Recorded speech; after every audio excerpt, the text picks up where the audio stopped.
आपको दुख छू भी नहीं सकेगा। सबको मेरा राधा स्वामी। तो बहुत बढ़िया।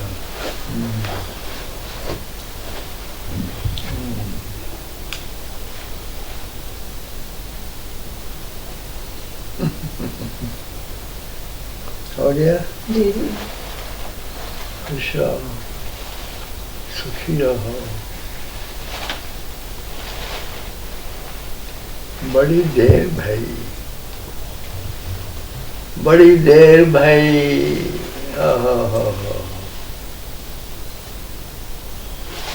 मैं तो उदास हो गया हूँ आपके बगैर। आप सबको मैं इतना याद करता हूँ जितना शायद आपने कभी ध्यान भी नहीं दिया होगा, याद भी नहीं किया होगा। सतगुरु से जो जुड़ा है वो भूलता ही नहीं, भुलाया जा ही नहीं सकता। वो निरंतर एक शक्ति पा रहा है, नित्य निरंतर उसका कल्याण हो रहा है। जो भी कल्याण हो रहा है वो कई बार समझ में नहीं आता है। आदमी सोचता है ये तो मुसीबत आ गई, ये तो कष्ट आ गया, लेकिन कष्ट मुसीबत बड़ी आपदाओं को टालने का एक माध्यम है।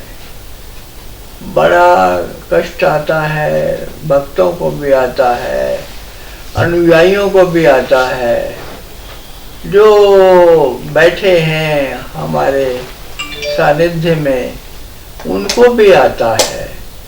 लेकिन कष्ट भी वैसे ही है जैसे दवाई है। जैसे कि दवाई कड़वी है, लेकिन बच्चे को नहीं पता है, वो लेना नहीं चाहता कड़वा, वो मुंह फेर लेता है, फेंक देता है दवाई, लेता नहीं है, लेना चाहता नहीं है। उसको पता नहीं है कि ये कड़वी दवाई उसके रोगों को दूर करने के लिए है, वो स्वस्थ हो जाएगा, वो अच्छा हो जाएगा। तो कष्ट भी उसी तरह से है कि कड़वी दवाई की तरह आता है तुम्हारे पास। वो जरूरी है, वो जरूरी है। और भगवान तो यहाँ तक कह दिया अपने परम शिष्य उद्धव को, उन्होंने साफ कह दिया कि उद्धव देखो, मैं जिस पे बहुत नाराज होता हूँ, जिसको कष्ट देता हूँ, जो घर से बेघर कर दिया जाता है और जिस पे ऊपर रोग छा जाते हैं, एक नहीं कई रोगों से त्रस्त हो जाता है, धन की सारी हानि हो जाती है, उसको दिन रात तकलीफ है। वो कहाँ बैठा था, इतने वैभव में खेल रहा था, कहाँ से कहाँ आ गया, वो नीचे गिर गया। अब वो गरीब से गरीब है, उसका कोई नहीं रहा, सब छोड़ गए साथ। जिनको वो बंधु कहता था वो भी साथ छोड़ गए। ऐसा होता है, तुमने देखा है, जीवन में कोई साथ नहीं रहता। देर अबेर सब छोड़ जाते हैं साथ, नहीं तो मौत ले जाती है खींच के। तो इस प्रकार से परमात्मा उसको उद्धव को समझाते हैं कि देख उद्धव, जिसको सबसे ज्यादा कष्ट होता है ना, अगर वो समझ जाए, थोड़ी सी बात समझ जाए, एक थोड़ा सा पलक झपकाने की बात है, और उसको पता लग जाएगा कि अरे ये तो मेरी भलाई के लिए था, मैं तो मर गया होता, मैं तो समाप्त हो गया होता, मेरी तो रक्षा हो गई।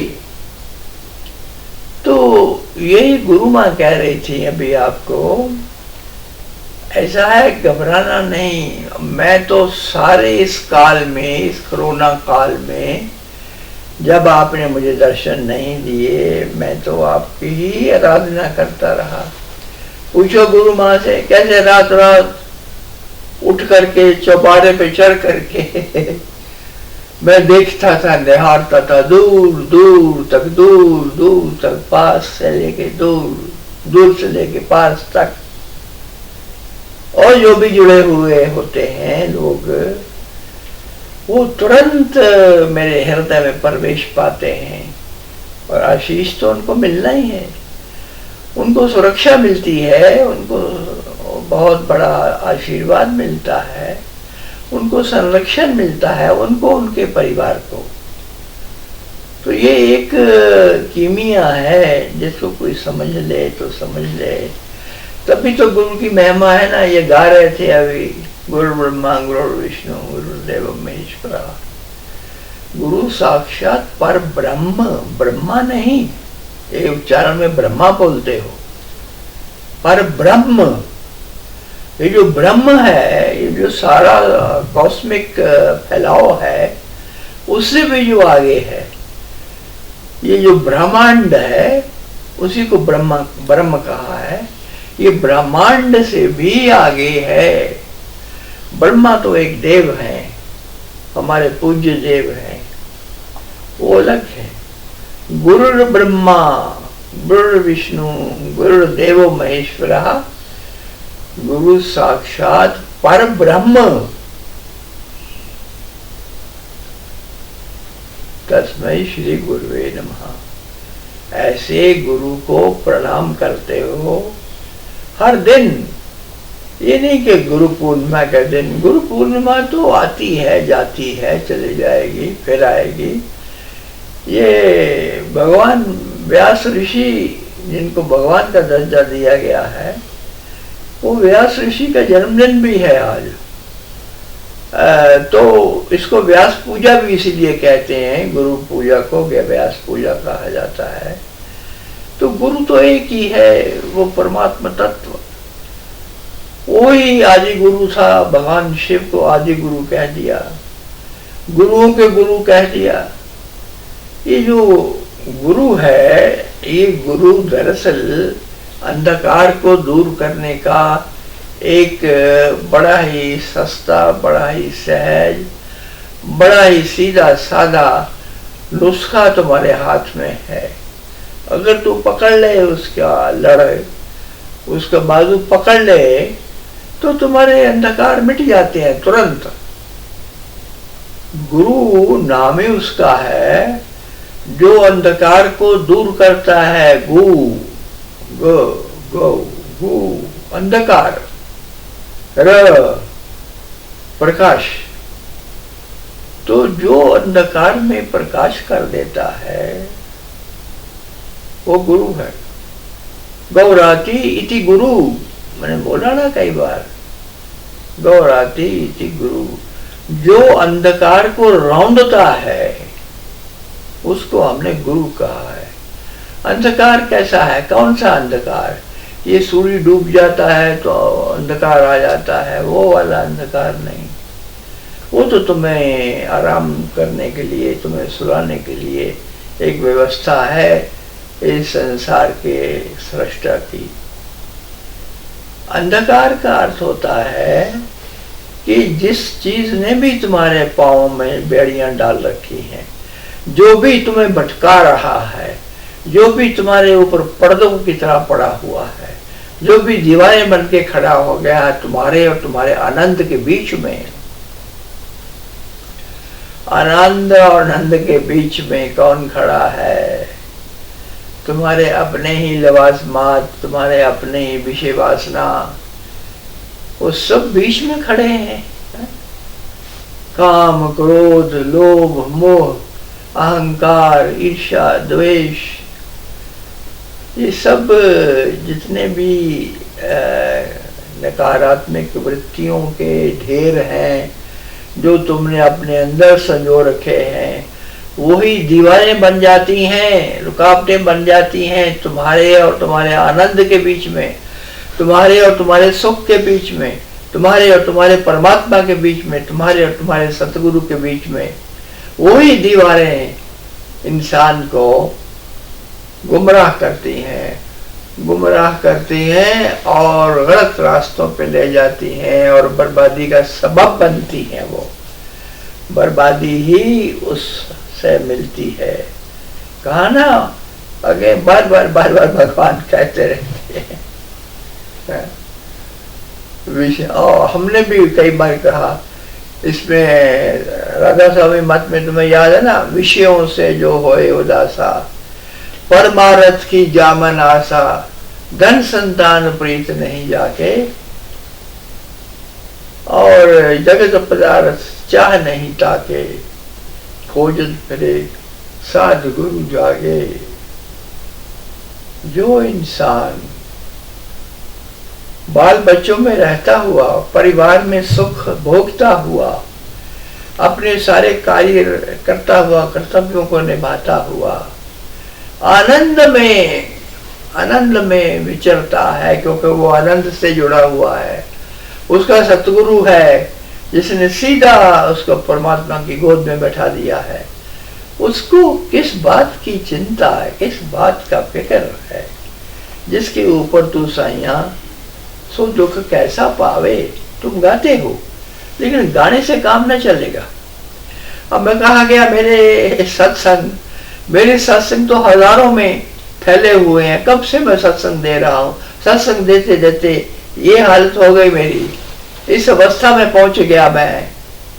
लेकिन कितने लोग उस सत्य को पाया बैठे हैं, उस परम सत्य के आश्रय में कितने लोग चले गए हैं, किन्होंने समझा है उस सत्संग को और किन्होंने जिया है। सत्संग सुनना सुनाना और फिर झोली झाड़ करके निकल जाना, चले जाना, ये काफी नहीं है। मुझे बताया गया है घरों में सत्संग बजते हैं हमारे सुबह शाम, लेकिन उन सत्संगों को बजाया इसलिए जाता है कि अब जाग जाओ, अब जाग जाओ, बहुत सो लिया, अब उठो, अब कुछ ज्यादा नहीं तो कुछ बातें उनसे निकालो, उन सत्संगों से। जैसे गुरु माँ कह रही थी कि एक शब्द भी काफी है। इंसान तो ठोकर खा लेता है, यूं ही उसको पता लगता है कि सच्चाई ये है। सत्य का आश्रय लो, उसमें से, उन सत्संगों में से गृहस्थ भोगते हुए तुम कुछ भी शब्दों को पकड़ लो और अपना जीवन उस पर चलाने लगो। अपनी जिंदगी, अपने परिवार का सारा जीवन उसके अनुरूप कर लो और उसको फॉलो करो, तो तुम्हारा जीवन कृत्य हो जाए, तो तुम्हारा जीवन नीचे से ऊपर आकाश पे बैठ जाए जाके। ये धरातल छोड़ दो जहाँ पर झगड़े हैं, लड़ाइयाँ हैं, जहाँ पर वैश है और वैमनस्य है, और जहाँ पर सिवाय हिंसा के और सिवाय ये चोर चिकारी और ये तरह तरह की बातें रोज सुनाते हैं मुझे लोग, नहीं तो वो कभी टेलीविजन खोल देते हैं, ये तो मैं बंद करवा देता हूँ ये टेलीविजन। मुझे मालूम है क्या हो रहा है, क्या बाहर हो रहा है, क्या संसार में हो रहा है। इस कलयुग में, घोर कलयुग में, और कोरोना काल ना होगा तो क्या काल होगा। ये तो त्रासदियों का जमाना है। मैंने कहा भी था, मैंने कहा कमर कस लो, बहुत पहले कहा था कि अब आपको एक नहीं कई त्रासदियों का सामना करना पड़ेगा। ये कुदरत का असूल है। आप इस सृष्टि में बैठ करके इस सृष्टि का मजा ले रहे हो, आनंद ले रहे हो, लेकिन साथ में बर्बादी के अपने साधन भी जुटाते जा रहे हो, बर्बादी के साधन जुटाते जा रहे हो। लोग आते हैं, कोई नीचे देखता नहीं कि नीचे चींटियों का भवन है, उनको रौनता चला आता है, कोई परवाह नहीं। बच्चे हैं, ऐसे ही पकड़ लेंगे किसी बटरफ्लाई को, किसी तितली को या किसी और छोटे से बर्ड को, और उसको बसल देंगे। उनको मजा आता है इसमें। जैसे इंसान एक दूसरे की गर्दन काट रहा है तो काटने में एक मजा आता है। मजा तो इस तरह का लेते हो, लेकिन तुम्हें ये नहीं पता कि तुम अपने लिए कितने बड़े खड्डे खोद रहे हो, अपने लिए कितनी बड़ी बर्बादी का सामान इकट्ठा कर रहे हो इन छोटी छोटी चीजों से। मैं तो पत्ता तोड़ने के ऊपर भी पाबंदी लगा बैठा हूँ। मैंने कहा क्या क्या बिगाड़ा क्या, चलते चलते पत्ता तोड़ देंगे।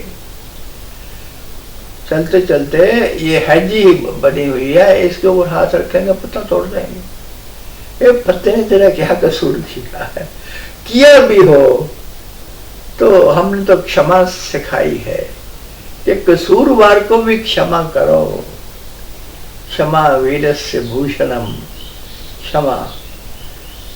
तो बच्चों, मैंने कितने दिनों बाद आप लोगों को दर्शन दिए हैं, और अगर मेरे पास आंख है तो मैं आपके दर्शन भी कर रहा हूँ। यहाँ बैठे हुए ये इस हाल में कुछ नहीं है, मैं अकेला बैठा हूँ, या गुरु माँ बैठी है, या हमारी बेटी ये बैठी है ज्योति, ज्योति रानी, ज्योति। तो और कुछ नहीं है यहाँ, या ये हमारे लेने वाले, वीडियो बनाने वाले खड़े हैं। फिर भी मैं आपको देख रहा हूँ, फिर भी कोई दृष्टि ऐसी है जिससे मैं आप सबको निहार रहा हूँ। जो भी मुझे सुन रहे हैं और जो नहीं भी सुन रहे हैं, मैं तो उनको भी देखता हूँ। समोहम सर्वभूतेषु न मिद्वेष्योऽस्ति न प्रियो ये भजन्ति तु मां भक्त्या आम ततेषु चाप्यहम्। हमेशा परमात्मा हम में बसता है, हमारे अंदर है। जीव के अंदर वो मौजूद है उतना ही जितना बाहर है।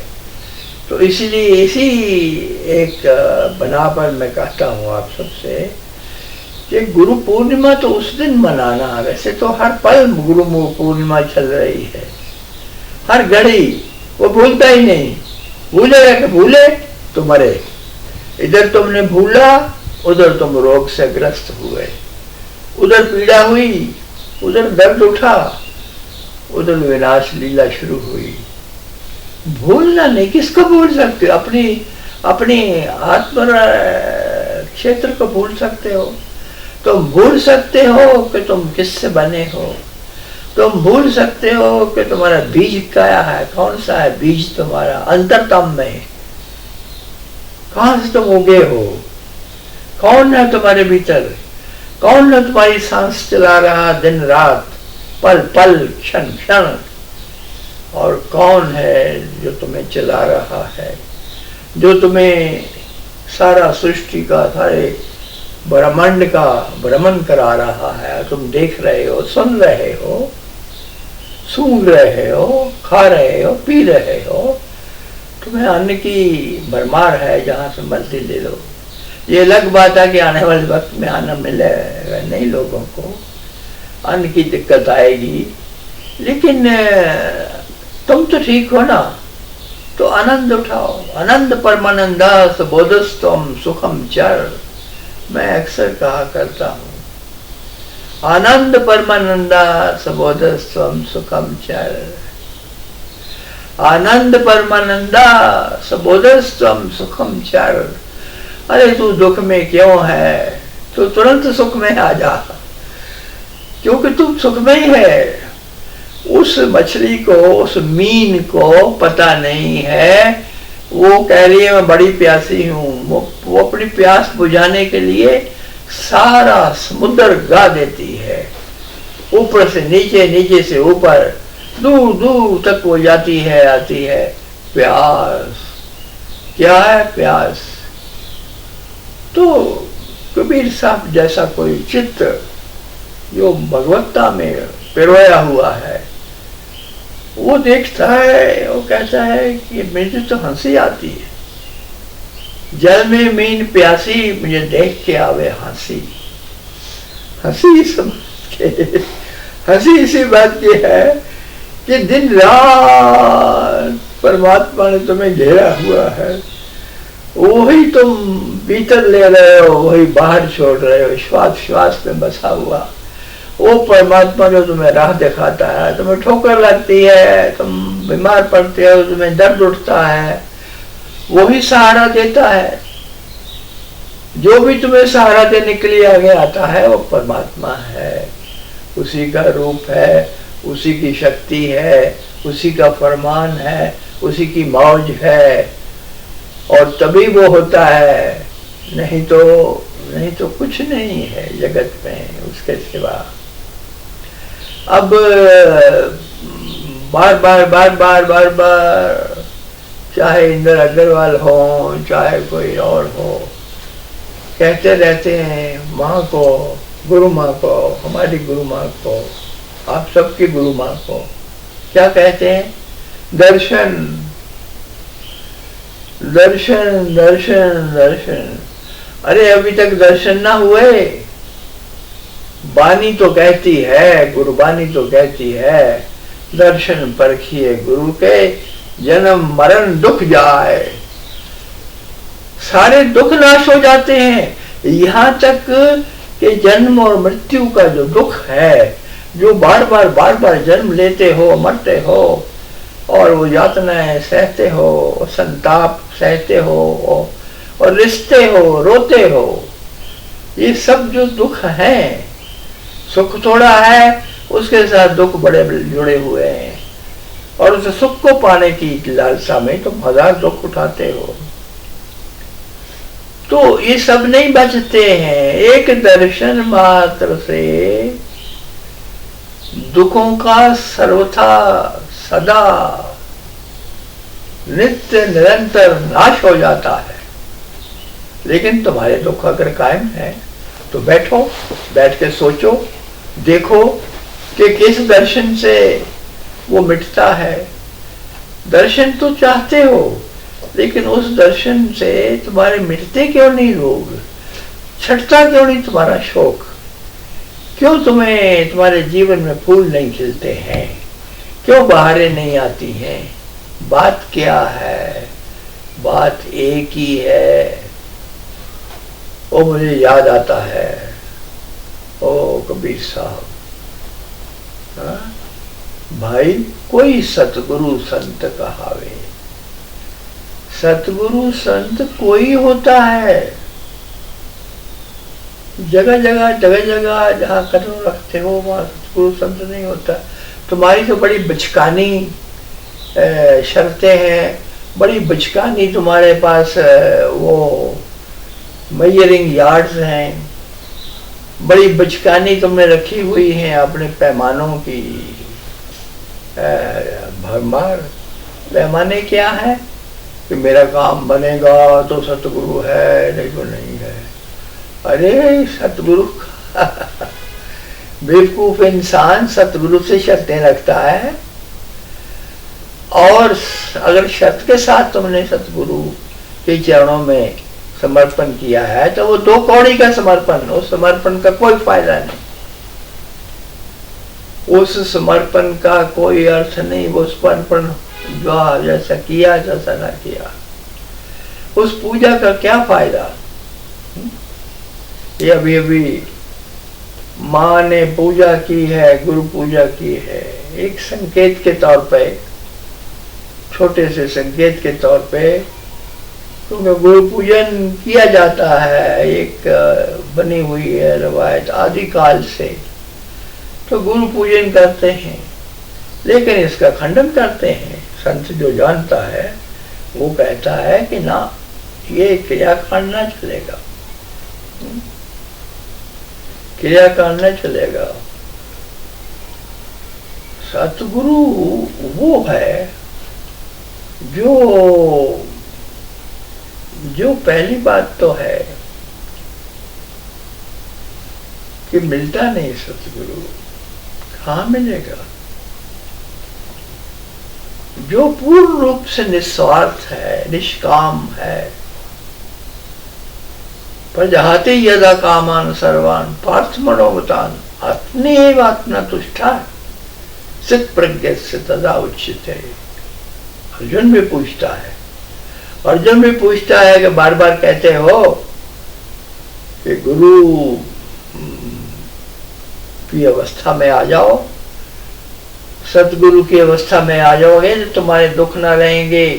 ये जो कुछ भी तुम अब सोच रहे हो, जो कुछ भी ये तुम्हें रुदन दे रहा है कि मैं अपने ही लोगों को मारूंगा, मुझे कष्ट होगा, ये है हुआ, ये जो भी तुम्हें संताप सता रहा है तो तू युद्ध नहीं करना चाहता, तो तू एक काम कर, तू गुरु तत्व में स्थित हो जा, गुरु पदवी पे बैठ जा, तू स्वयं गुरु बन जा और गुरु बन के युद्ध कर। मैं भी तो युद्ध कर रहा हूं, तेरे साथ हूं, खड़ा हूं, शस्त्र नहीं लिया है लेकिन युद्ध में शामिल हूं। तो अब वो क्या पूछता है कि मैं गुरु तत्व पे कैसे स्थित हूं, कैसे उस अवस्था को पाऊं जो अवस्था आपकी है।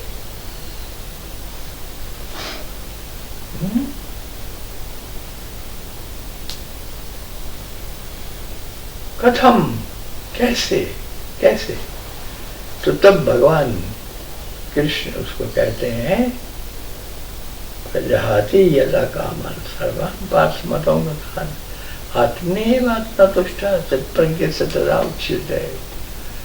अरे जो स्थित है अपने में ही, जिसको कुछ नहीं चाहिए दुनिया का, जो देता है लेता नहीं है, जो केवल दाता है, जिससे तुम ले सकते हो। देना क्या, 2 टुच्चे सिक्के देते हो, क्या देते हो, एक फटा हुआ नोट देते हो। शर्म आनी चाहिए इंसान को, क्या देता है वो। उस मालिक ने तुम्हें भर दिया, तुम्हारे बैंक भर दिए, तुम्हारी झोलियां भर दी, तुम्हें नहला दिया नोटों से और वैभव से और संपदा से, और ये सब तुम्हारे लिए सब पैदा किया उसने। एक नहीं अनेक चीजें, सारा संसार तुम्हें दे दिया, और क्या देना। तुम्हें जीवन दे दिया जीने को, और सारा ब्रह्मांड दे दिया कि तुम मालिक हो इसके, संभालो इसको, मैंने तुम्हारे लिए बनाया है ये संसार, भोगो इसको। बुंजी था, बार बार उन्होंने कहा बुंजी था, भोग इसको भोग और तुम भोगते हो नाशुक्रे हो करके, कभी उसका धन्यवाद नहीं किया, कभी उसका शुक्रिया अदा नहीं किया, हृदय से कभी नहीं किया। ऐसे ही औपचारिकता रूप से तुम रहते हो, और फिर तुम उसके नाम का देते क्या हो उसको। तुम तो कुछ नहीं दे सकते, देना तो कुछ भी नहीं है, लेकिन जो उसकी व्यवस्था को चला रहे हैं, जो उस मालिक को तुम्हारे घर में ला करके बैठा रहे हैं, जो तुम उस तरफ मोड़ रहे हैं बुराई से अच्छाई की तरफ, उनके लिए तुमने क्या किया। वो उनको प्रसादन चाहिए, उनको आयोजन चाहिए, आयोजन के लिए धन चाहिए, सब चाहिए। तो तुमने क्या किया, तुम बस इधर से उधर, उधर से इधर हुक्का पी लिया और हजम कर लिया अपना खाना और सो गए और जी लिया।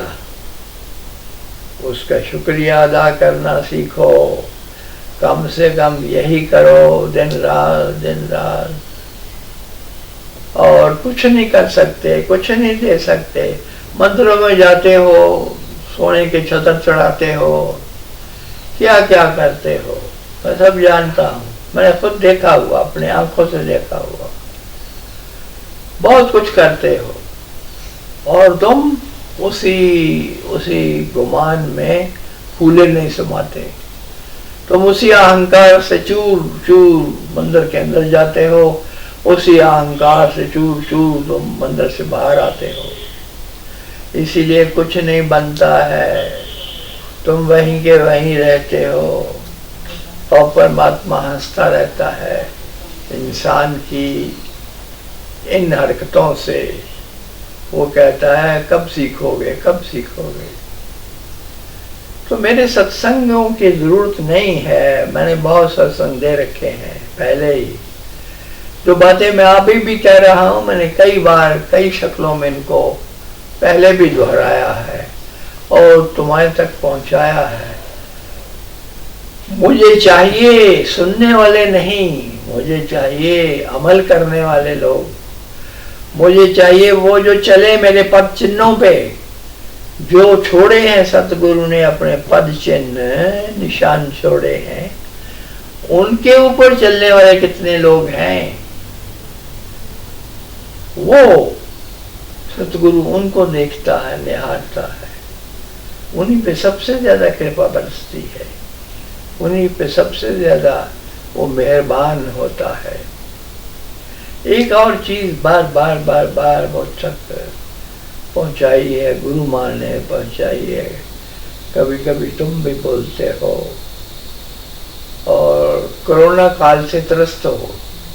कोरोना कोरोना कोरोना, और कोरोना की कई किस्में हैं, कई उसके लेवल हैं। कोरोना अलग अलग रूपों में, अलग अलग ढंगों में तुम्हारे साथ आ रहा। ये त्रासदी, ये महामारी, जिसके बारे में बहुत पहले जिक्र कर दिया था हमने, ये महामारी ये हर एक इंसान को छू रही है करीब करीब। विदेश में भी, देश में भी, सारी पृथ्वी को छू रही है। ये इससे तुम दुखी हो, त्रस्त हो और डरे हुए हो कि पता नहीं क्या हो क्या हो। एक वेव आई, फिर दूसरी वेव आई, फिर तीसरी वेव आ गई है, आने वाली है। तो ये वेव्स तो आती रहेंगी, लेकिन एक तुम्हें मैं छोटा सा फार्मूला दे दूं, पहले भी दिया था मैंने। अपने श्वास को लंबा और गहरा करो। ये छोटी सी बात तो मैं कह रहा हूं, ये सब दवाइयों की दवाई है, सब औषधियों की औषधि है। सारे तुम्हारे कोरोनों का, सब प्रकार के कोरोनों का इलाज एक पल में तुम्हें दे रहा हूं कि अपनी श्वास पर ध्यान दो। श्वास को लंबे से लंबा छोड़ो और गहरे से गहरा खींचो। भीतर खींचो, खींचते वक्त जितना खींच सकते हो उतना खींचो। ये जो हवा है बाहर की ऑक्सीजन जो है, इसको खींचो और लंबे से लंबा उसे छोड़ो। उसके कई तरीके मैंने बताए हुए हैं, आप लोगों को पहले ही बताए हुए हैं। जो नए हैं वो पढ़ लें, सीख लें वहां से, सत्संगों से।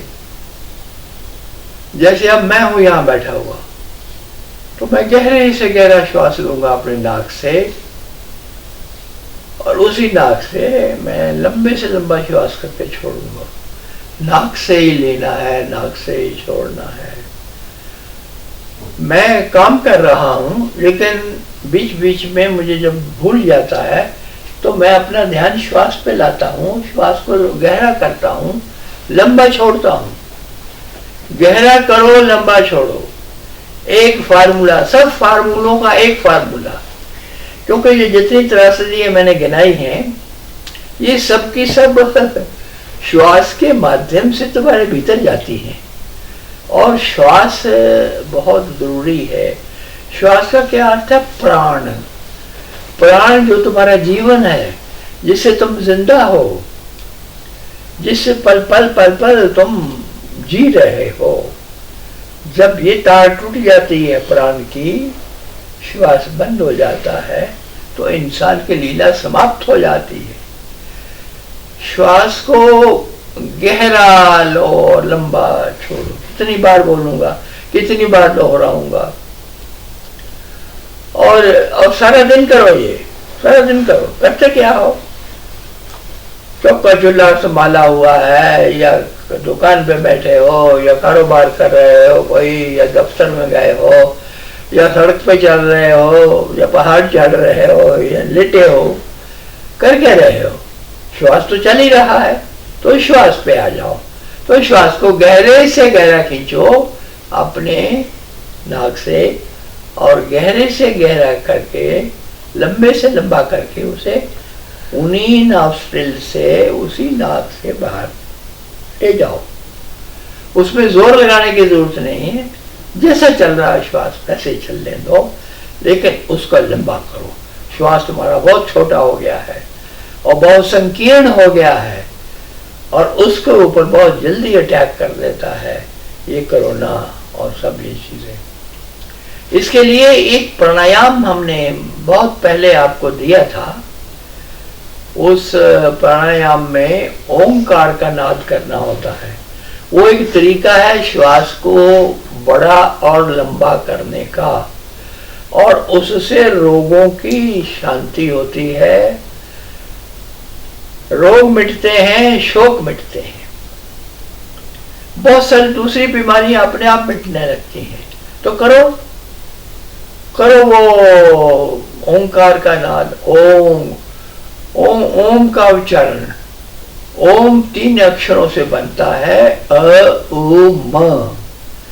अ उ मिलकर के ओ हो जाते हैं संस्कृत में, संस्कृत भाषा में अ उ ओ। तो ओ पुकारना है, और फिर म में होंठ बंद कर लेने हैं। ये बंद करोगे तो जैसे ब्राह्मणी करते हो प्राणायाम मुंह बंद करके, वैसी आवाज निकलेगी। इसको लंबे से लंबा करो।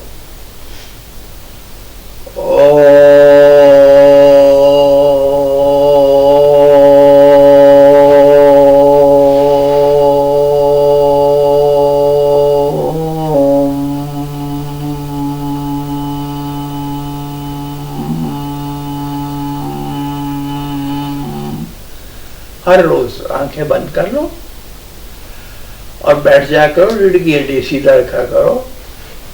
तो इसका ऐसे उच्चारण करना है, इससे बहुत फर्क पड़ेगा आपके श्वास में, और कोरोना वगैरह जो है वो आपको दूर से नमस्कार करके निकल जाएंगे। ये मेरा मानना ही नहीं है, मेरी बहुत बड़ी उपलब्धि है ये जो आपको मैं बता रहा हूँ। डरना नहीं है। जैसे माँ कह रही थी, गुरु माँ, कि अपने विचारों को पॉजिटिव रखना, विधायक रखना, और उनको पूरी तरह से सशक्त रखना। विचार तुम्हारे नीच ना हो, नीचे ना गिरे, छोटे ना हो। विचारों में ये द्वेष भावना, ये घृणा, ये हिंसा, ये दूसरे के प्रति वैर वैमनस्य, ये सारी चीजें नहीं होनी चाहिए। विचार जितने शुद्ध होंगे उतना तुम्हारा कल्याण। आगे आने वाला वक्त केवल विचारों को पकड़ेगा, और विचारों से सारा संसार चलेगा, सारी दुनिया चलेगी, सारा ब्रह्मांड चलेगा। एक विचार करोगे और तुम ब्रह्मांड की चोटी पे पहुंच जाओगे। एक विचार करोगे तो नीचे पाताल की जड़ों को देखने लगोगे। एक विचार से तू सारी सृष्टि का मालिक बन सकता है, अगर तेरे विचार शुद्ध हैं। इंसान, विचारों में शुद्धता, निर्मलता लानी बहुत जरूरी है। एक छोटा सा भी तुमने किसी की तरफ मन मुटाव कर दिया, बस विचार गंदा हो गया। एक छोटी सी भी आंख तुमने किसी के ऊपर तड़ेर दी तो वो नष्ट हो गया, सब विचार तुम्हारे गंदे हो गए। विचार जो कि बाहर दिखाई नहीं देते, सुनाई नहीं देते, अब तो बहुत सारे लोग हैं जो तुम्हारे विचार पढ़ लेते हैं। विचारों को पढ़ा जा सकता है आसानी से, क्योंकि विचार भी एक सिस्टम है जो कि इस पृथ्वी का ही है, पार्थिव है, भौतिक है। उसको पढ़ा जा सकता है, उसको देखा जा सकता है विचारों को। तो वो जो विचार तुम्हारे हैं उनमें सबसे पहले जरूरी है सफाई करना। नहाओ ना नहाओ, अपनी सफाई करो ना करो, फर्श अपना साफ करो ना करो, लेकिन अपना अंतरतम साफ करो सबसे पहले, सबसे पहले, सबसे पहले। अपना अंतरतम साफ करो, देखते रहो, दिन भर देखते रहो। जब श्वास को देखते हो कि मेरे विचारों में किसी प्रकार की कोई गंदगी, कोई खोट तो नहीं आया, मैंने दुश्मन भी कोई हो, दुश्मन से दुश्मन हो, उसके बारे में भी विचार बुरा नहीं रखना, उसके बारे में भी क्षमा, कल्याण, यही बातें सोचनी है और कुछ नहीं सोचना। अगर ऐसा करोगे तो इसी से तुम्हारा जीवन बदलने लगेगा। तुम विचारों में कोरोना को समेटे हुए हो, कोरोना का जितना विचार करोगे उतना कोरोना पास आता रहेगा तुम्हारे, याद रखना। इसलिए नो, मैंने देखा है दुनिया में जिन लोगों ने कोरोना की जो अस्तित्व है उसको ही नकार दिया, उसको ही नहीं माना कि नहीं है ये, उनको कोरोना कहीं आसपास भी नहीं आया उनके। तो विचारों में सबसे पहले जो भी बाहर से आता है, चाहे वो दुश्मन है, चाहे वो दोस्त है, चाहे वो रोग है, चाहे वो शोक है, वो बाहर से अटैक करता है तुम्हारे ऊपर। तो सावधान हो जाओ और विचारों को बिल्कुल गंदा नहीं करना, होने नहीं देना एक पल के लिए भी। ये समझो जहां विचार तुम्हारा गिर गया, नकारात्मक हो गया, नेगेटिव हो गया, तो वहीं तुम्हारे लिए मुसीबतों के पहाड़ शुरू हो गए। बचो बचो, संभलो, सावधान हो जाओ। इसीलिए बार बार कहा है, उत्तिष्ठ जागृत प्राप्त वरान ने बोले, उठ जाओ और जाग जाओ, जाग जाओ। जाग करके उठते हो, लेकिन यहाँ का कहते हैं कि उठो, सोए मत रहो और जाग जाओ, चौकन्ने हो जाओ। अपने विचारों को पता ही सबसे पहले चौकन्ने हो जाओ। विचारों में गंदगी कहीं से भी घुस आती है, किसी को पता भी नहीं लगता है। जहां विचार में गंदगी आई वहां मुसीबत ने तुम्हारे द्वार पर दस्तक दी। ये जरूरी था जो गुरु माँ ने आपको बताया। और ये जो मैंने श्वास का बताया, ये हर दिन करो, सुबह करो, शाम को करो। पेट कतरे खाली होना चाहिए, पेट पूरा भरा हुआ नहीं होना चाहिए। तो ये श्वास तुम्हारी जिंदगी है, तुम्हारा प्राण है, तुम्हारा जीवन है। ये है तो सब है, ये नहीं है तो कुछ भी नहीं है। तो मैंने कहा ना कि आने वाले जो नस्लें होंगी हमारी, आने वाले जो युग होंगे, वो प्राण के ऊपर ही काम करेंगे, प्राण के ऊपर ही चलेंगे। प्राण से ही इंसान की पहचान होगी, प्राण से ही एक दूसरे के साथ बातचीत होगी। प्राण बहुत महत्वपूर्ण है, इसको अभी से पकड़ो, देर मत करो। और दूसरा ये कहा मैंने कि ये जो एक्सरसाइज दी है, ये एक्सरसाइज रोज करो, सुबह सवेरे, प्रभात के समय, खास करके 4 बजे के बाद का जो समय है, 4 बजे से सूर्योदय होने तक, ये जो समय है, ये समय गंवाने वाला नहीं होता है। इस समय में एक दौलत लुटती होती है। जो जागते हैं वो पाते हैं, जो सोते हैं वो खोते हैं। दौलत क्या है? यही प्राण, यही ऑक्सीजन। जिस ऑक्सीजनों को तुम लाखों रुपए खर्च करके अस्पताल में पड़े रहते थे और फिर भी ऑक्सीजन नहीं मिलती थी, इस कोरोना काल में वो ऑक्सीजन का भी बाप तुम्हें सुबह सवेरे प्रभात में मिलता है। सारी सृष्टि उससे भरी हुई होती है। ओजोन 3, O3, ये जो तुम लेते हो ऑक्सीजन, ये O2 है। O2 से भी और सघन और मजबूत जो ऑक्सीजन है वो है O3। और O3 केवल प्रभात के समय होती है, सुबह के समय होती है। ये 4 बजे के बाद शुरू होता है ये समय आजकल, और सूर्योदय तक रहता है। सूर्योदय के होने के आधे घंटे बाद तक रहता है। इसको ज्यादा से ज्यादा पियो, इसको ज्यादा से ज्यादा अपने अंदर खींचो इस हवा को, और वो वही कल्याण करेगी तुम्हारा। ऑक्सीजन से भरे रहोगे तो बीमारी कहाँ आएगी तुम्हें? बीमारी आएगी नहीं।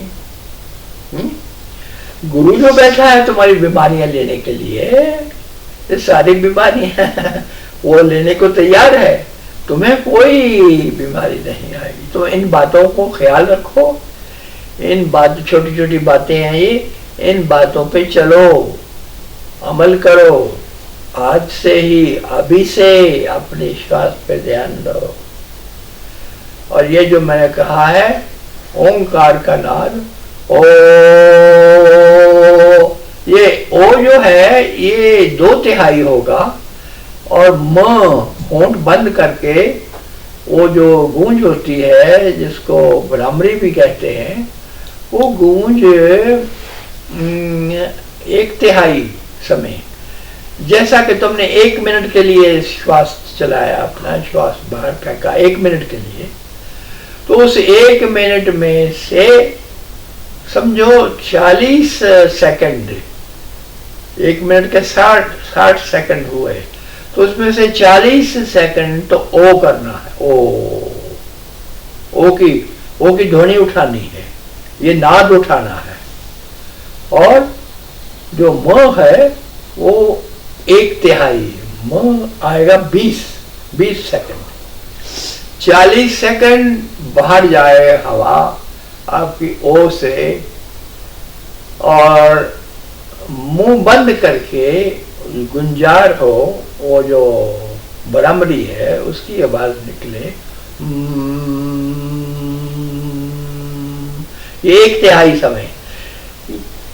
इस पे ना भी पूरा उतरो तुम, 2/3 1/3 ना भी कर सको तो मोटी बात समझो कि ज्यादा से ज्यादा समय ओ, उसके बाद थोड़ा समय म,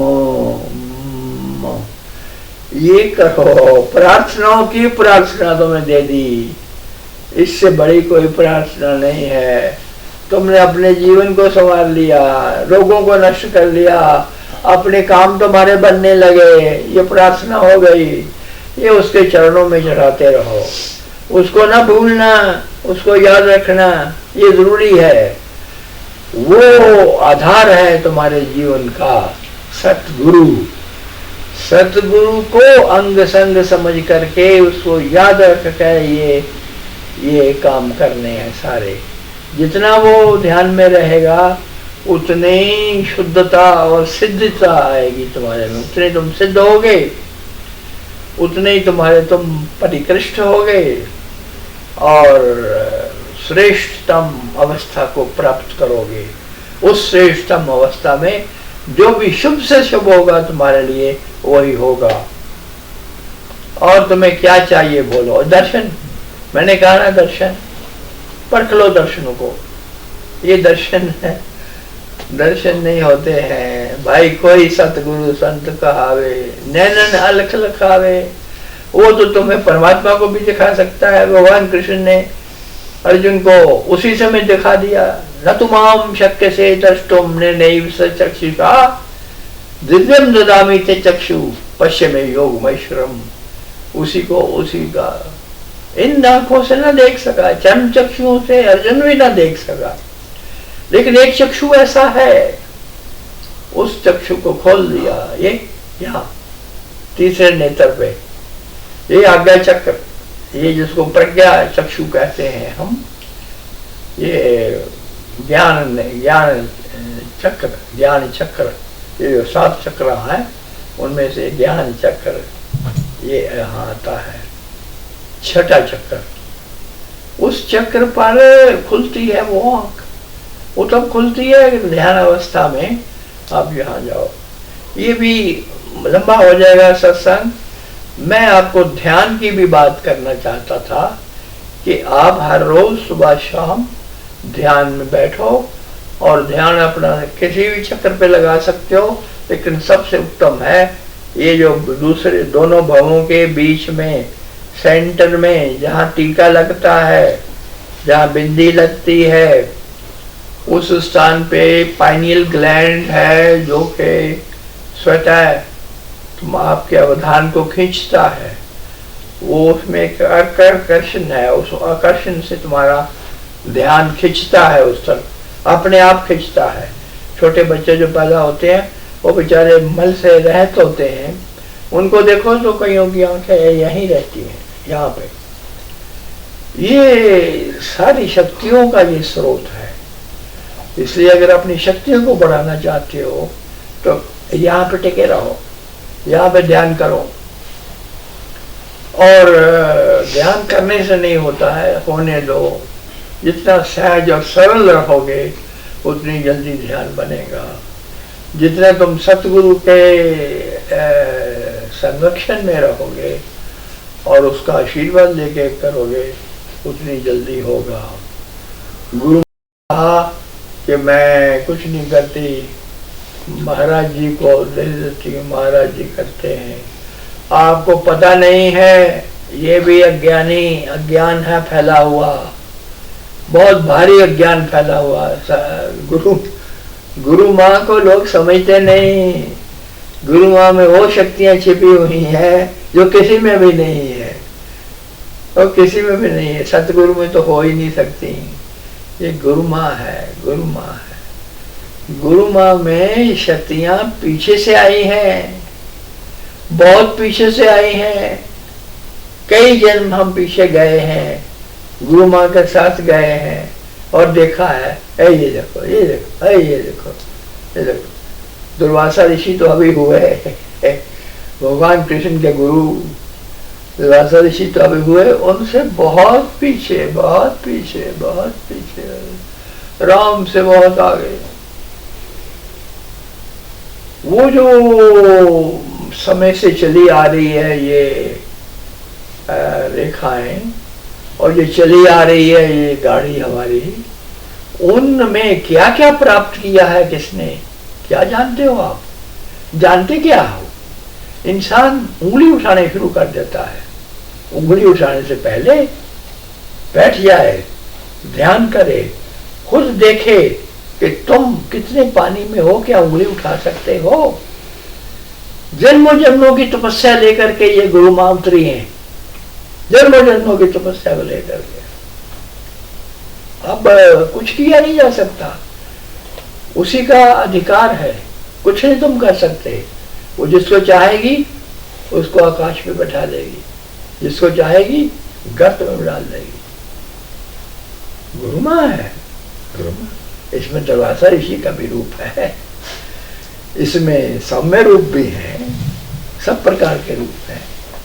भगवान वो है जिसमें हर प्रकार के रूप है, लेकिन वो दयावान है, दयावान, सदा से दयावान है। आप लोगों को उस सतगुरु का जो सदा से दयावान है, सदा से क्षमाशील है, और जो सदा से कल्याण कर रहा है तुम्हारा और करता रहेगा, मैं उसका तुम्हें आशीर्वाद देता हूँ। वो सतगुरु सदा है। तुम कितने पाप कर दो वो सब माफ कर देता है, तुम कितने गुनाह कर दो वो देखता ही नहीं उनकी तरफ, वो फिर भी गले लगा लेता है। उसको कहते हैं सतगुरु, सतगुरु। लेकिन इसका मतलब ये नहीं कि तुम्हें पाप करने की और ये सब धंधे करने की इजाजत है। गुनाह हमेशा हमेशा दुख का कारण बनता है। वो तो एक अलग से मैथमेटिक्स है, वो अलग से एक अरिथमेटिक है, एक इक्वेशन है जो कि ब्रह्मांडी इक्वेशन है। वो इक्वेशन क्या है? इधर तुमने बुरा काम किया, उधर तुम्हें मुसीबत आई, इधर तुमने बुरा काम किया, उधर मुसीबत खड़ी है तेरे लिए। इसलिए देखो, इस बात को समझो, बहुत बार समझा दिया। गुरु माँ जी आपका आदेश था, मैं बोल दिया। मैंने सबको मेरा आशीष है, सबको मैं कल्याण की दृष्टि से देखता हूँ। सब भोगें, जीवन में सुख भोगें, कल्याण हो सबका, सबका कल्याण हो, छोटे से लेके बड़े तक, बड़े से लेके छोटे तक। मोटे से लेके पतले तक सबका कल्याण हो, सबका कल्याण हो, सबका कल्याण हो। जो यहाँ देखेंगे मेरा सत्संग उनका कल्याण हो, जो नहीं देख पा रहे, जो नहीं देखेंगे उनका भी कल्याण हो। जगत के कण कण का कल्याण हो, जगत के रोम रोम का कल्याण हो, कल्याण हो, कल्याण हो। वो माल के कुल जिसने शत्रु को भेजा तेरे पास, वो माल के कुल की एक ही इच्छा है कि कल्याण हो। कल्याण करने के लिए उसने ये जगत बनाया, तूने इसमें कूड़ा करकट डाल दिया, तूने इसको बर्बाद कर दिया, अपने लिए भी दूसरों के लिए भी। अब बीमार पड़े हुए हो, अब रो रहे हो, अब कष्ट आ गया है, आपको मर गया है, तो अब रोना नहीं, किस लिए रो रहे हो? अपने किया धरा है। कहो मैंने ही बगिया उजाड़ी है, मैंने ही इनको नष्ट किया है, अपने है, मेरे लिए ये कल्याणकारी थे, मैंने किया। ये कबूल करके उसका शुक्रिया अदा करते रहो, और जो मैंने कहा है उस पर ध्यान लेना, बार बार बार बार बोला है। सबको मेरा राधा स्वामी।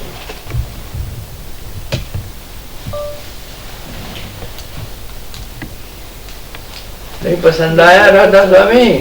सबको मेरे प्रणाम, सबको मेरे प्रणाम, खुश रहो, सबको मेरा वंदन, सबको मेरा वंदन। आपको भी बहुत सारा आशीर्वाद।